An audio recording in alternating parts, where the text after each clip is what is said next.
ओम विष्णवे नमः। जय श्री कृष्णा। राधे राधे।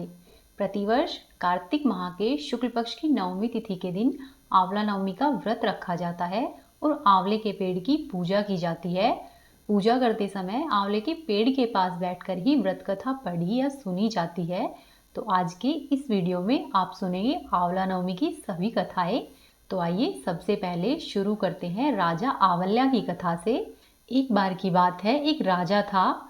उस राजा का प्रण था कि वह रोज सवामन आंवले दान करके ही खाना खाएगा। ऐसा करने के कारण राजा को सभी लोग आंवल्या राजा कहने लग गए। एक दिन उसके बेटे बहू ने सोचा कि यदि पिताजी प्रतिदिन इतने ही आंवले दान करते रहे तो इस प्रकार से तो एक दिन राज्य का सारा खजाना खाली हो जाएगा। ऐसा विचार करके बेटे ने अपने पिता से कहा कि पिताजी, आप इस तरह से आंवलों का दान देना बंद कर दे। ऐसा करने से राज्य का पूरा खजाना खाली हो जाएगा। बेटे की ऐसी बातें सुनकर राजा को बहुत दुख हुआ। उसने सोचा कि अब मेरा इस महल में रहना उचित नहीं है। तब राजा ने रानी से बात की और दोनों ने तय किया कि हम दोनों जंगल में जाकर वहां पर रहेंगे। फिर दोनों ही महल छोड़कर बियाबान जंगल में चले गए। वहां पर जाकर उनके पास न तो दान करने के लिए आंवला थे, ना ही रहने के लिए घर था और ना ही खाने के लिए कुछ सामान था। जंगल में उन्होंने एक मंदिर देखा। वे दोनों वहां उस मंदिर में रहने लगे। उस छोटे से मंदिर में रहते हुए राजा और रानी को कहीं से भी आंवले उपलब्ध नहीं हुए। तो उन दोनों ने अपने प्रण के कारण ना ही कुछ खाया और ना ही पिया। तब इसी तरह से धीरे धीरे 7 दिन बीत गए। राजा और रानी प्रतिदिन आंवले के वृक्ष की खोज करते कि कहीं से आंवला मिल जाए और हम दान करके भोजन ग्रहण करें। परंतु उन दोनों को आंवले प्राप्त नहीं हुए और इसी तरह से 7 दिन तक वे दोनों भूखे रहे। उन दोनों को इस तरह से भूखे देखकर भगवान ने सोचा कि यदि मैंने इन दोनों का सत नहीं रखा तो इन दोनों का विश्वास चला जाएगा और इस तरह से फिर भगवान पर विश्वास ही कौन करेगा। इसीलिए भगवान ने जंगल में ही महल, राज्य और बाग बगीचे सब बना दिए और ढेरों आंवले के पेड़ लगा दिए। सुबह जब राजा और रानी उठे तो देखा कि जंगल में उनके राज्य से भी अधिक दुगुना राज्य बसा हुआ है। तब राजा रानी से कहने लगे कि रानी, देख, लोग कहते हैं कि सत मत छोड़ना, और वो सही ही कहते हैं। सूरमा सत छोड़ो पत जाए, सत की छोड़ी लक्ष्मी फिर मिलेगी आए। रानी ने कहा, आप सही कहते हो। फिर राजा ने कहा कि आओ हम दोनों नहा धोकर आंवले का दान करें और फिर आज भोजन ग्रहण करेंगे। राजा और रानी ने खुशी खुशी आंवले का दान किया और फिर खाना खाया और दोनों ही सुखपूर्वक जंगल में रहने लगे।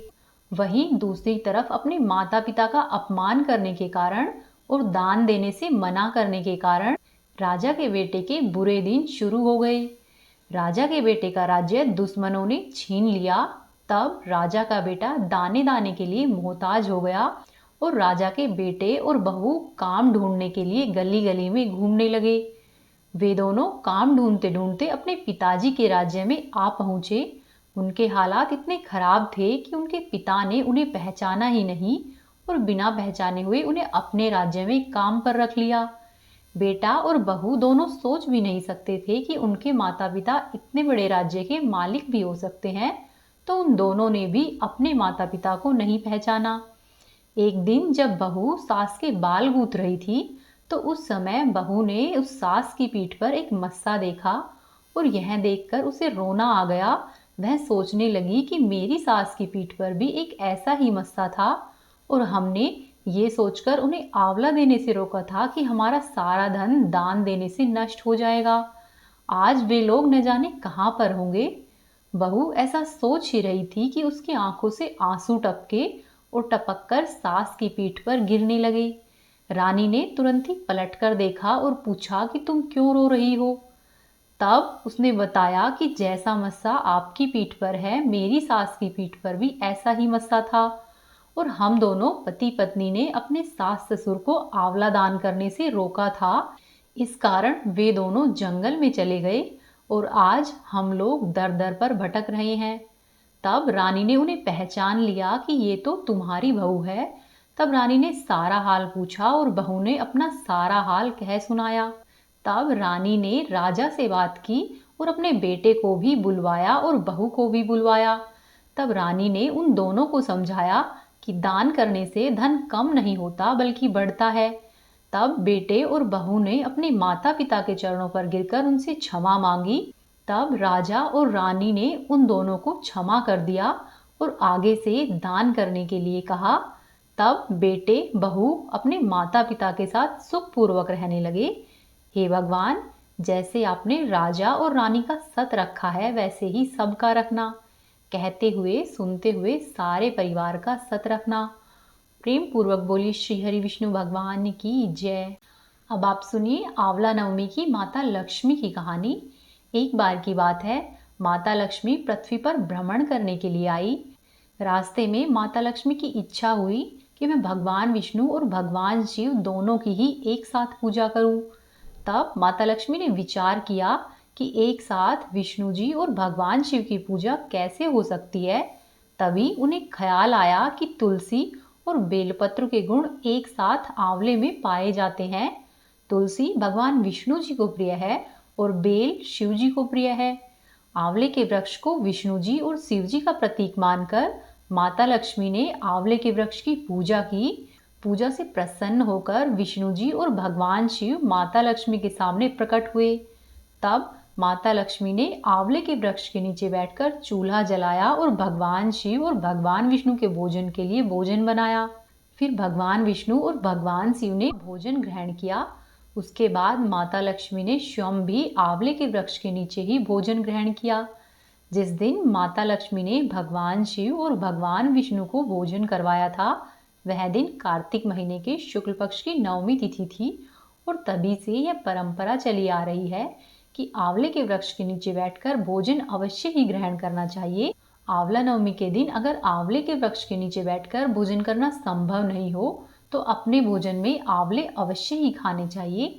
ऐसा करने से मनुष्य को माता लक्ष्मी, भगवान शिव और विष्णु भगवान का आशीर्वाद प्राप्त होता है। प्रेम पूर्वक बोली श्री हरि विष्णु भगवान की जय। माँ लक्ष्मी की जय। ओम नमः शिवाय। हर हर महादेव। अब आप सुनिए आंवला नवमी की अगली कथा। भगवान विश्वनाथ की नगरी काशी में एक निसंतान दंपत्ति रहते थे। वह दंपत्ति संतान प्राप्ति के लिए कई मन्नतें कर चुके थे, मंदिरों में गए, लेकिन उनके घर में संतान उत्पन्न नहीं हुई। एक दिन उस स्त्री ने अपनी पड़ोसी महिला से पूछा। तब उसकी पड़ोसी महिला ने बताया कि बहन, तुम ऐसा करो, एक बालक की भैरव बाबा को बलि चढ़ा दो। ऐसा करने से तुम्हें संतान प्राप्त होगी। जब उस स्त्री ने अपने पति को बताया कि बालक की बलि चढ़ाने से हमें संतान प्राप्त होगी, तो उसके पति ने साफ साफ इनकार कर दिया। इसके बाद महिला के मन से वह बात नहीं निकली। वह सोचने लगी कि यदि मैं बालक की बलि चढ़ा दूं और मेरे घर में संतान प्राप्त हो जाए तो यह बहुत अच्छा होगा। ऐसा सोचकर उसने अपने पति से बिना बताए ही एक बच्चे की बलि भैरव बाबा को देने का निर्णय किया। एक दिन उस महिला ने मौका पाकर एक कन्या को कुएं में धकेल दिया और भैरव बाबा के नाम पर बलि दे दी, जिसके कारण उस पर हत्या का पाप चढ़ गया और उसके पूरे बदन में कोढ़ हो गया।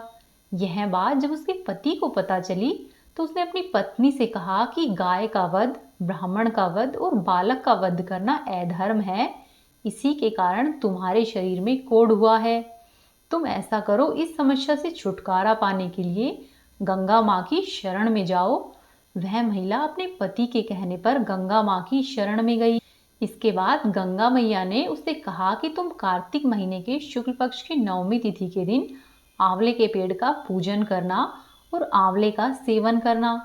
इसके बाद उस महिला ने माता गंगा के कहे अनुसार ही सब कुछ किया। कुछ ही दिनों में वह कोढ़ से मुक्त हो गई। साथ ही इस व्रत को करने से उसकी मनोकामना पूर्ण हुई। शीघ्र ही उसके घर में संतान उत्पन्न हुई और उसे संतान सुख भी प्राप्त हुआ। तभी से लेकर लोग इस उपवास को परंपरा के अनुसार करते आ रहे हैं, जिसे कि आंवला नवमी के नाम से जाना जाता है। प्रेम पूर्वक बोली श्री हरि विष्णु भगवान की जय।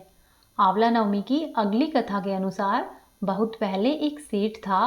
वह सेठ हर साल आंवला नवमी के दिन आंवले के पेड़ के नीचे बैठकर ब्राह्मणों को खाना खिलाता, साथ ही वह उपहार स्वरूप ब्राह्मणों को सोना और चांदी भी दान में देता।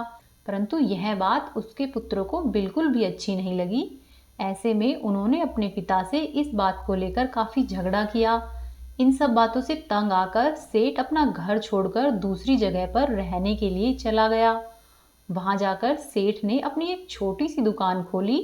साथ ही उस दुकान के सामने आंवले का एक पेड़ लगाया। भगवान की इतनी कृपा हुई कि उस सेठ की दुकान दिन दुगनी और रात चौगुनी तरक्की करने लगी और सेठ वहां पर भी सुखपूर्वक रहने लगा। इसके बाद प्रतिवर्ष आंवला नवमी के दिन वह सेठ नियम के अनुसार ही ब्राह्मणों की विधिवत पूजा करता, उन्हें भोजन कराता और दान दक्षिणा देता। दूसरी ओर सेठ के पुत्रों का व्यवसाय ठप हो गया। ऐसे में सेठ के पुत्रों को समझ में आने लगा कि वे सब माता पिता के अपमान के कारण ही आज इस स्थिति में हैं। अपनी गलती का एहसास होने पर खोजभाल करने के बाद सेठ के पुत्र अपने माता पिता के पास पहुंचे और अपनी गलती के लिए माफी मांगी। फिर पिता ने उन्हें आंवले के वृक्ष की पूजन करने की सलाह दी और दान करने के लिए भी कहा। ऐसा करने के कारण उसके पुत्रों का कुप्रभाव भी दूर हो गया और पहले की ही तरह उनके घर में भी सुख और समृद्धि आ गई। फिर सेठ के बालक अपने माता पिता से क्षमा याचना करके उन्हें अपने घर पर वापस ले आए और फिर पूरा परिवार सुखपूर्वक रहने लगा। और अब सेठ और उसके पुत्र प्रत्येक आंवला नवमी के दिन श्रद्धा पूर्वक दान धर्म करते और ब्राह्मणों को भोजन कराते। प्रेम पूर्वक बोलिए श्री हरि विष्णु भगवान की जय, माँ लक्ष्मी की जय। तो ये थी आज की कथाएं। उम्मीद है आपको पसंद आई होगी। वीडियो को लाइक करें, चैनल को सब्सक्राइब करें, कमेंट बॉक्स में श्री हरि और माँ लक्ष्मी के जयकारे जरूर लगाइए।